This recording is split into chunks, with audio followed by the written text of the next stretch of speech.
All right, good evening, Berry families. Just wanted to talk to you about next week's Family Dare through Character Strong.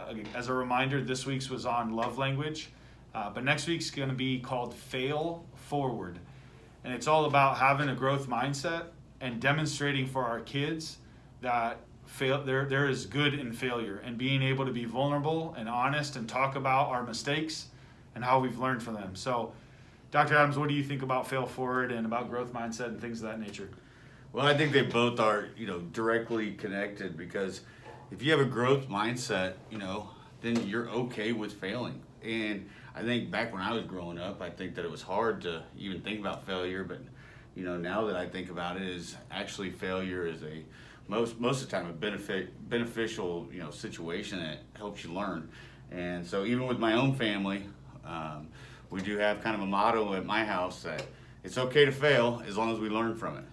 And and actually my daughter and I just had a conversation about this. She was a little emotional about algebra, and she was like, I just don't want to get it wrong. And I'm like, do you learn stuff from when you get things wrong? And she said yes. I go, that's a lesson right there. So and I think that those kind of conversations with your kids or with your family or even with our students help develop that growth mindset. And I think that this is a great venture that we're going to go on this week.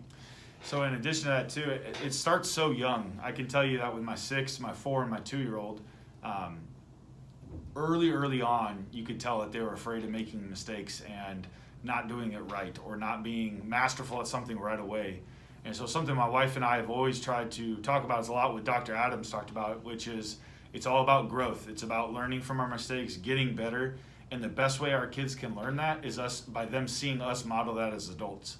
So when we approach a situation wrong with our kids at home, or maybe we didn't handle a student issue at school the best we could, being vulnerable enough to say, hey, we messed up and we were going to learn from this, and we're going to do right by you and by the situation better next time. And when they can see us participate in those things, I think it enhances their ability and their trust and confidence that they can do the same. So we want to challenge you guys to really make this a priority this week.